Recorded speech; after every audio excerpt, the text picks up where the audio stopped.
Party మహిళల కోసం పావలా వడ్డీతోనే శ్రీనిధి రుణాలు ఇస్తామని చెప్పి అది గొప్పగా చెప్తున్నారు. చాలా విచిత్రం. మన ప్రభుత్వం 5 సంవత్సరాల్లో 0 వడ్డీ రుణాలు ఇచ్చాం.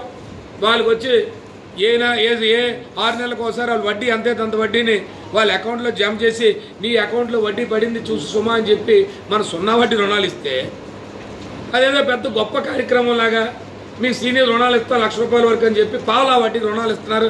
ఏది ప్రభుత్వం గొప్ప కార్యక్రమం మహిళలు చేస్తుందని నేను పత్రికలో చూసుంటాం. మీరు అందరూ అంటే ఈ ప్రభుత్వం ఇంకో కొత్త విషయం ఈ మధ్య అంటే ఎలా చెప్తున్నారంటే మన అందరికీ తెలుసు విద్యుత్ ఛార్జీలు పెరగడానికి మనకు పూర్తిగా రెగ్యులేటరీ కమిషన్ అథారిటీలో మనం ఉంటాం. కేవలం విద్యుత్ కంపెనీలు ప్రభుత్వ ప్రతిపాదనలు చేస్తాయి, దాన్ని ప్రభుత్వం దృష్టికి వెళ్తుంది. ప్రభుత్వం వెళ్ళిన తర్వాత ప్రభుత్వం వెళ్ళి ఈఆర్సీ రెగ్యులేటరీ కమిషన్కి పంపిస్తుంది. రెగ్యులేటరీ కమిషన్ వచ్చి పబ్లిక్ హియరింగ్ చేసి ప్రజల తాలూకా సాధక బాధకాలు, వారి తాలూకా వైబుల్ కెపాసిటీ, వాళ్ళకున్న జీడిపి ఎంతైతే వారి తాలూకా ఆ కుటుంబ పోషణకు సంబంధించి వారికి ఉన్న ఆర్థిక పరిస్థితి ఎలా ఉంటుందని వెరిఫై చేసుకొని వారు ఆ రేట్లు పెడతారు, ఫిక్స్ చేస్తారు. వాళ్ళకి టారిఫ్ ఎంత ఫిక్స్ చేయాలనేది. నేను చాలా గొప్ప ఏంటంటే ట్రోప్ ఛార్జెస్ అంటే ఇంధనం కానీ మా తయారీకి ఎంతైతే ఖర్చు అవుతుందో ఆ ఖర్చును వచ్చి ప్రభుత్వం ప్రతిపాదిస్తుంది. మాకు ఎంత ఖర్చు అయింది, మాకు ఎంత డబ్బు అయింది, మాకు ఎంత వసూలు అవుతుంది, విద్యుత్ వినియోగదారుల ద్వారా మాకు ఎంత లాస్ వస్తుంది, కాబట్టి రెగ్యులేటరీ కమిషన్ మీకు రేట్లు పెంచండి అని చెప్పి రెగ్యులేటరీ కమిషన్ పంపిస్తారు. రెగ్యులేటరీ కమిషన్ ఏం చెప్పింది? లేదు మీరు చాలా భారం వేస్తున్నారు, ప్రజలు సామాన్య ప్రజలు ఇది కట్టుకోలేరు, కాబట్టి మీ విద్యుత్ భారాన్ని మేము తిరస్కరిస్తున్నాం. మీరు కాబట్టి సుమారు మీరు 45 పైసలు రేటు పెంచారు యూనిట్కి, కానీ ఒక 13 పైసల్ని మేము తగ్గిస్తున్నాం అని చెప్పి సుమారుగా ఒక 990-80 కోట్ల రూపాయలు తగ్గిస్తే దానికి ఏం చెప్తున్నారంటే ట్రోప్ ఛార్జెస్ కాదు, ట్రూ డౌన్ ఛార్జెస్ అని చెప్తున్నారు. ఇది ప్రభుత్వం తగ్గించినట్టు. అంటే ప్రజల్ని ఏ రకంగా మభ్య పెడుతున్నారంటే అసలు మీకు ఛార్జీలు విద్యుత్ మీరు రికమెండ్ చేస్తారు. మీకు మీ తాలూకా సారాంశం ఏంటి? మీకు ఈ రాష్ట్రంలో సామాన్య ప్రజల పట్ల విద్యుత్ పట్ల మీకు ఎక్కడా కూడా చిత్తశుద్ధి లేదు, కాబట్టి మీ ప్రతిపాదనలు అన్నీ ఏంటి? మీరు పెంచమని మీరు ప్రతిపాదనలు చేశారు. తగ్గించింది ఎవరు? రెగ్యులేటరీ కమిషను పబ్లిక్ హియరింగ్ చేసి రెగ్యులేటరీ కమిషను తగ్గించింది. మీరేం చెప్తారు పత్రికల్లో ప్రజలకి? ఈ ప్రభుత్వం తగ్గించింది, ఎప్పుడు ట్రోప్ ఛార్జెస్ ఉంటాయి, ఈసారి ట్రూ డౌన్ ఛార్జెస్ ఉన్నాయని చెప్పి. అంటే ఇవన్నీ ఏంటి? మన సోషల్ మీడియా ద్వారా మనం ప్రజలకు క్లియర్గా తెలియజేస్తాం. మనకున్న పెద్ద ఆయుధం. లేదా మనకున్న కొన్ని పత్రికల్లోనే కొన్ని టీవీ ఛానల్ ద్వారానే అమ్మమ్మో ఈ ప్రభుత్వం 20 తగ్గించింది కావాలని. ఇది ఎవరు కూడా తగ్గించింది కాదు, మీ ప్రతిపాదనలు వెళ్ళే మీ ప్రతిపాదనలు పెంచే పంపించారు, కానీ రెగ్యులేటరీ కమిషన్ తగ్గించింది. ఈ విషయాన్ని మీరు దాచి మీరు అంటే ఎందుకు చెప్తున్నామంటే ఇవాళ సోషల్ మీడియా ఎందుకు బలంగా కావాలి, ఇవాళ సోషల్ మీడియాని ఎందుకు వాళ్ళు వచ్చి దీన్ని అడ్డుకునే పరిస్థితి చేస్తున్నారంటే మీకు కారణాలు. లేదా రాష్ట్రంలో గత 5 సంవత్సరాల మహిళలందరూ కూడా ఆర్థికాభివృద్ధి చెందాలి, మహిళలకి చేసిన కార్యక్రమాలు ఈ రాష్ట్రంలో నాకు తెలిసి స్వతంత్రం వచ్చిన తర్వాత వైఎస్ఆర్ పార్టీ జగన్మోహన్ రెడ్డి నాయకత్వంలో జరిగినందుకు ఇప్పుడు జరగలేదు. 5 లక్షల రూపాయల వరకు ప్రతి గ్రూప్కి రుణాలు ఇచ్చే పరిస్థితి. వాళ్ళకి వచ్చి సుమారు రుణాలందరూ 4 దఫాలుగా రుణమాఫీ చేసిన పరిస్థితి, కొన్ని వేల కోట్ల రూపాయలు. మీరు వచ్చి సింపుల్గా ఏం చెప్తున్నారు? అమ్మ పావలా వడ్డీలకి శ్రీనిధి రుణాలు ఇస్తున్నారు, ఇది బోత్తమైన కార్యక్రమం, ఇంతకన్నా మంచి కార్యక్రమం లేదని చెప్తున్నారు. సరే, ఈ రాష్ట్రంలో మహిళలందరికీ అవగాహన ఉంది, మహిళలకు అన్ని విషయాలు తెలుసు, కాబట్టి ప్రతిదీ కూడా ప్రజలకు తెలియజేయాలంటే ముఖ్యంగా సోషల్ మీడియా బలంగా పనిచేయాలా. సో వైఎస్ఆర్ పార్టీ కార్యకర్తలు బలంగా గ్రామాల్లో ప్రజలకి నాయకులు ప్రజలు అందరూ కూడా గ్రామాల్లో ప్రజలకు తెలియజేయాలి. దాని ఉద్దేశంతోనే మేమేమో మిమ్మల్ని ఇబ్బందులు పాలో లేదా భయపెడితే ఖచ్చితంగా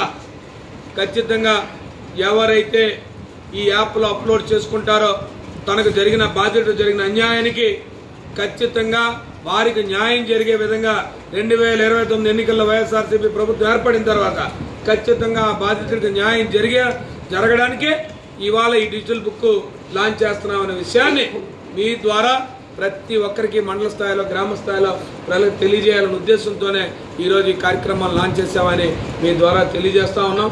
తప్పకుండా దీన్ని ప్రతి ఒక్కరూ కూడా ఒక భరోసాగా తీసుకోండి. వైఎస్ఆర్ పార్టీ కార్యకర్తకి పార్టీ అండగా ఉంటుంది, నాయకులందరూ అండగా ఉంటారు. జగన్మోహన్ రెడ్డి నాయకత్వంలో ప్రతి ఒక్కరూ కూడా వైఎస్ఆర్ పార్టీ కార్యకర్త గ్రామస్థాయిలో ఇవాళ ఎందుకు చెప్తున్నామంటే ఇవాళ ఈ జిల్లాలో యూరియా గురించి చూస్తూ ఉంటే ఎక్కడికక్కడ ఇవన్నీ కూడా ఎక్కడ వచ్చి ఎలా వచ్చాయి, పత్రికల ద్వారా వచ్చాయి, సాక్షి టీవీ సాక్షి ఛానల్ ద్వారా వచ్చాయి.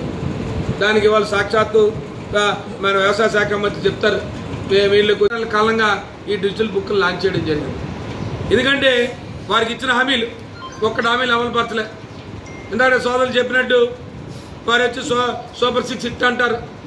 సూపర్ 6 వచ్చి ఇట్టు కాదురా బాబు ఫట్ అంటారు ప్రజలు. ఎందుకంటే మీరు చెప్పిన ఆడబిడ్డ నిధి కనపడలే. 1500 రూపాయలు అంటే బంగారు కుటుంబం అని చెప్తారు, P4 అని చెప్తారు. ఇవాళ 18 సంవత్సరాలు నిన్న ఆడపిల్లకి 1500 రూపాయలు ఎదురా బాబు అంటే దాని గురించి మీ సమాధానం ఉండదు. లేదు నిరుద్యోగులకు 3000 రూపాయలు నిరుద్యోగ వృత్తి ఎదురా అంటే ఇవాళ 16 నెలలు అయింది, సుమారుగా 3000 రూపాయలు ఇస్తే 48,000 రూపాయలు అవ్వాలా, దాని గురించి సమాధానం ఉండదు. ఏమంటే 20 లక్షల ఉద్యోగాలు వస్తున్నాయని చెప్తున్నారు, దారిలో ఉన్నాయని చెప్తున్నారు. లేదు 50 సంవత్సరాలు నిండిన వాళ్ళకి పెన్షన్ ఎదురా బాబు, SC ST BCలకు పెన్షన్ ఇస్తారంటే పెన్షన్లు అందరూ కూడా ఎదురు చూస్తామంటే దాని గురించి సమాధానం లేదు. లేదు మీరేదో ఇచ్చిన ఒకటో అరకొర ఇస్తే అది కూడా ఇచ్చారు, తల్లికి వందలు అని చెప్పి ఇంట్లో ఎంతమంది పిల్లలు ఉంటే అంతమంది అన్నారు. కొంతమంది 9,000 పడింది, కొంతమంది 10,000 పడింది. మీ సాక్షాత్ విద్యాశాఖ మంత్రులే అసెంబ్లీ వేదికగా చెప్పారు కేంద్ర ప్రభుత్వం నుంచి కొన్ని దానికి టైప్ అవ్వాల్సిన నిధులు రాలేదు, అందుచేత మేము ఇవ్వలేకపోయామని చెప్పి. అంటే పూర్తిగా 13,000 రూపాయలు ఇవ్వలేకపోయామని మీరే చెప్తున్నారు. ఇది మీ తాలూకా విధానాలు. లేదు ఒక పక్క మెడికల్ విద్య, ఇవాళ 17 మెడికల్ కాలేజీలు ఉంటే సుమారు 5 కాలేజీలు చేస్తే 12 కాలేజీలు ప్రైవేట్ పరం చేయడం.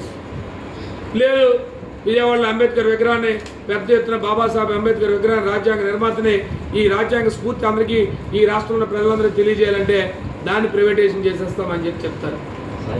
ఏ కార్యక్రమాన్ని అభివృద్ధి కార్యక్రమాన్ని ప్రైవేట్ పరమే తప్ప మీ ప్రభుత్వం పనిచేస్తుందని చెప్పే దాఖలాలు లేవు.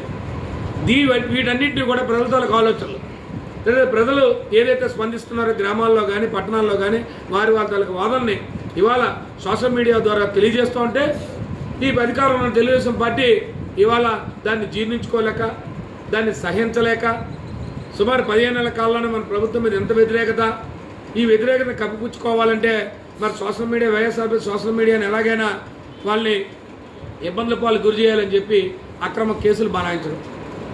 ఇవాళ జరుగుతున్నవన్నీ అక్రమైన కేసులు, ఎక్కడికొస్తే దాడులు. నిన్నే చూశారు, ఈ దేశంలో నాకు తెలిసి ఎక్కడా జరిగి ఉండదేమో అనుకుంటున్నాను.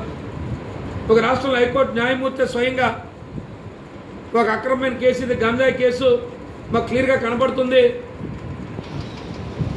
బాధితుడి తరపున లాయరు అన్ని ఎవిడెన్స్లు ఇస్తున్నారు అని సూమోటోగా సిబిఐకి రెఫర్ చేసిన పరిస్థితులు దాఖలాలు నాకు తెలిసిలేదు.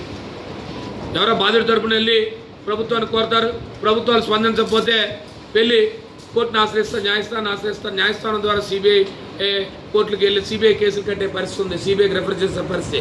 సాక్షాత్తు న్యాయమూర్తి గారే ఎవరు అడగకుండానే కేసు పూర్వపరాలు చూసి